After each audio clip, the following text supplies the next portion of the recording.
Well, this week marks 2 years since we were all dragged to the polls in the Voice Referendum and blew $450 million of our own money to do it. 60% of us said no to Anthony Albanese's attempts to divide us by the colour of our skin. One of the leading figures for the No campaign, Jacinta Nampijinpa-Price, has written in The Australian this week, despite Australians voting no to the Voice, treaty and truth-telling, certain Labor governments and leaders still won't take no for an answer and are pressing ahead with such goals.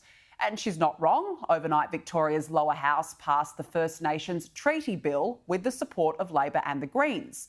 And I'm pleased to say that Liberal Senator Jacinta Nampijinpa-Price joins me now. Senator, good to see you. Thanks for your time. Let's start with the Voice anniversary. What are your reflections 2 years on? Have we learnt anything from it? Well, certainly, I suppose those of us who voted no, the 60.06% of Australians that rejected the Voice, that basically ensured that we maintained our values and our democracy. We understand that the Labor government, the Albanese government, still doesn't know how to deal effectively with Indigenous disadvantage.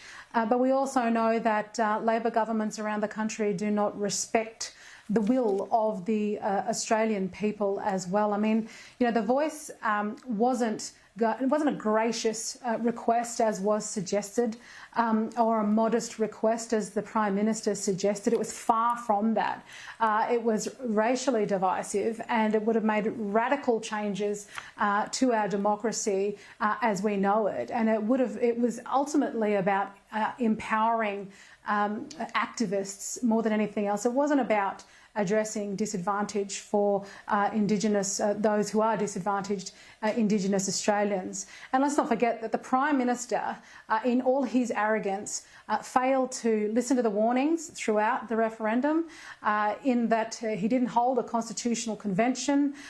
He failed to address the concept of having two questions, having a split referendum about recognition, constitutional recognition, and perhaps the Voice as well. And he called Australians who were concerned chicken littles and doomsayers when he failed to provide enough information or any detail to the Voice, and then Australians were left to then say, well, this is what it could potentially lead to, which is what we know. So I suppose on reflection, yeah, no, we've seen that Labor's agenda and even the Greens and the left disregard the voice of the Australian people and are continuing down a path of separatism without addressing the core issues that are really of concern. And look, that division has not ended. As I mentioned, you know, Victoria's pushing ahead with treaty.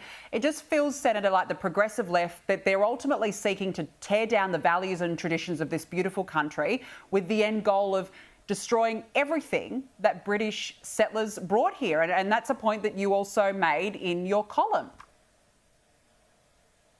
That's exactly right. I mean, it's an attack on our Western values, on how we were, I suppose, settled as a country as well. I mean, 54% of Victorians voted no to the Voice. And here the Allen government's gone, well, stuff you. We don't care that you said no to this. We're going to continue down the path. And I mean, when we voted no to the Voice, we know that it was wrapped up as part of the Uluru Statement, which was Voice, Treaty, Truth. So the Allen government have said, well, we're going to establish our own legislated concept of a voice anyway through this treaty. And let's not forget that only 1% of Victorians identify as Indigenous. They've spent $700 million of taxpayer dollars thus far through the Europe Commission to get to this point. And effectively what they will be doing is establishing another governing body over Victorians, you know, through the First Nations Assembly. And this truth-telling, they call it truth-telling because really, if you chuck it in reverse, it's not really about telling the truth.